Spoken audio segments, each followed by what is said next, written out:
మేము 24 గంటలు ప్రజల్లో ఉన్నాం కాబట్టి మీరు ప్రజలు తీర్పిచ్చారనే మాట పలికే అర్హత ఏ వైసీపీ నాయకుడు కూడా లేదు, ఇంక్లూడింగ్ జగన్మోహన్ రెడ్డితో సహా. అలాగే అహంకారం పదం, ఆ పదము మీదే సార్, అది పెట్టింది హక్కులు. ఎన్నిసార్లు సార్ అమరావతిలో ఎదురుగా మహిళలు వస్తే ఐటమ్ గర్ల్స్ అంటారా? ఎంత మదం ఉంటే ఆ పదం అంటారు సార్? ఒక మహిళను ఎదురుగా రైతులు, వీళ్ళు మహిళా రైతులు అంటే మీరు ఇదే డిబేట్లలో ఐటమ్ గర్ల్స్ అని మాట్లాడారు. అంటే నేను శ్రీనివాస్ అన్న కదా అట్లా అంటే అది ఏ మదం అంటారు సార్?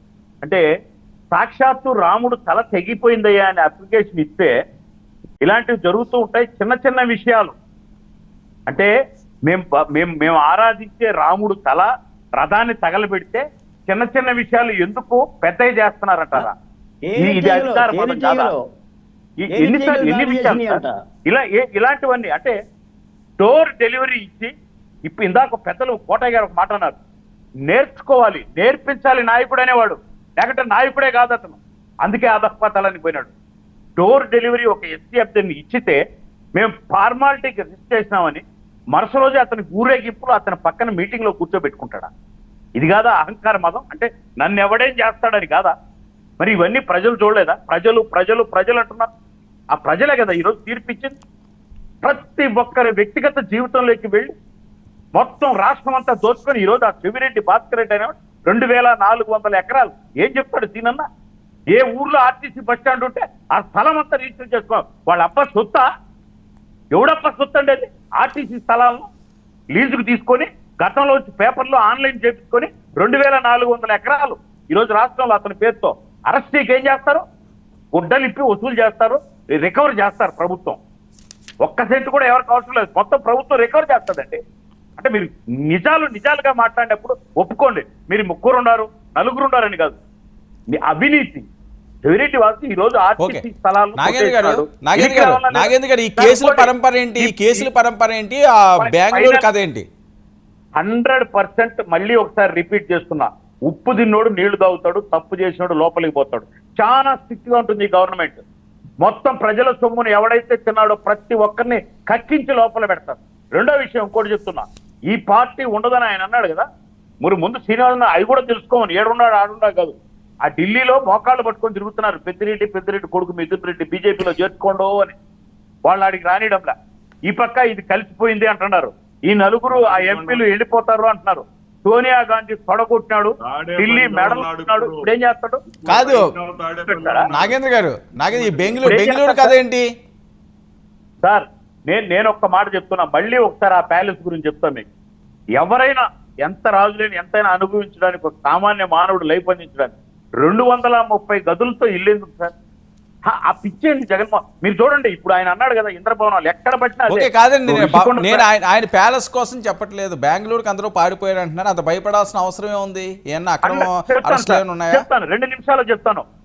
భూమి కబ్జా వాళ్ళు, లిక్కర్, ముఖ్యంగా ఇతర రాష్ట్రాలలో ఇప్పటికీ చెప్తున్నా, తమిళనాడు కర్ణాటకలో కూడా లీజ్ తీసుకొని ఒక బొత్స సత్యనారాయణ, ఒక జగన్మోహన్ రెడ్డి గారి మామగారు, ఒక వీళ్ళందరూ పెద్దిరెడ్డి, వీళ్ళందరూ 8 రూపాయల మద్యం బాటలను 40కి గవర్నమెంట్ 150 రూపాయలు గవర్నమెంట్ అమ్మేటట్టు చేసి ఈ పాపాలు పండితే ఇవన్నీ మద్యం శాఖ కూడా మొత్తం అన్ని రివ్యూ జరుగుతుంది.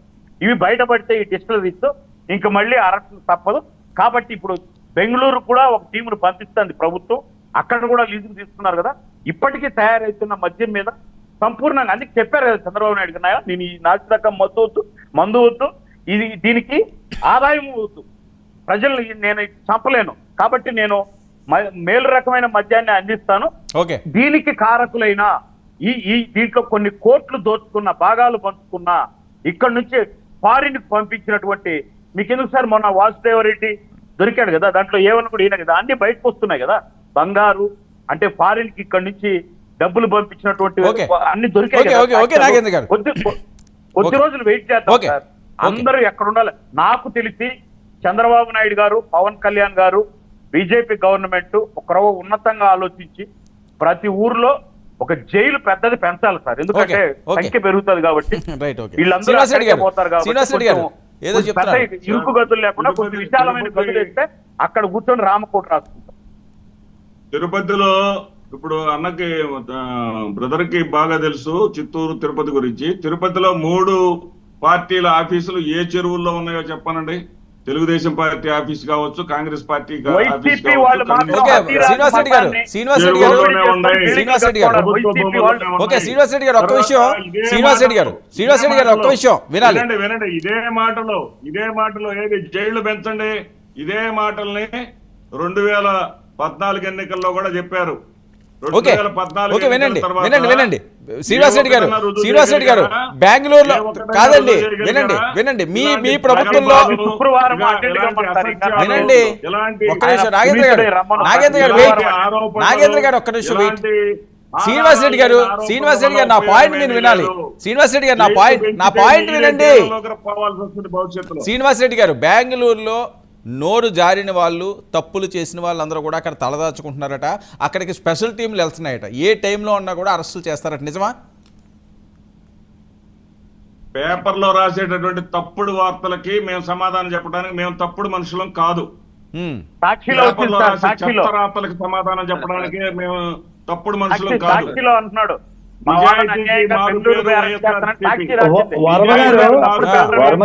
చెప్పండి. నిజాయితీకి మారు పేరు వైఎస్ఆర్సీపీ. శ్రీనివాసరెడ్డి గారిని మాట్లాడుదా ఏ మాటలు మాట్లాడారు? 2014 అధికారంలోకి వచ్చినప్పుడు కూడా ఇవన్నీ కక్కిస్తాము, తొలగేస్తామన్నారు. శ్రీనివాసరెడ్డి గారిని ఒక మాట అడుగుదాం. అడగండి. చివరిగా ఒక మాట, గెలిచిన 11 మంది ఎమ్మెల్యేల పేర్లు చెప్పగలరా జగన్మోహన్ రెడ్డి? శ్రీనివాసరెడ్డి గారు 11 మంది ఎమ్మెల్యేల పేర్లు జగన్మోహన్ రెడ్డి చూడకుండా చెప్పగలరా? ఎవ్వరూ మిగలరు. కూటమిలో ఉన్నటువంటి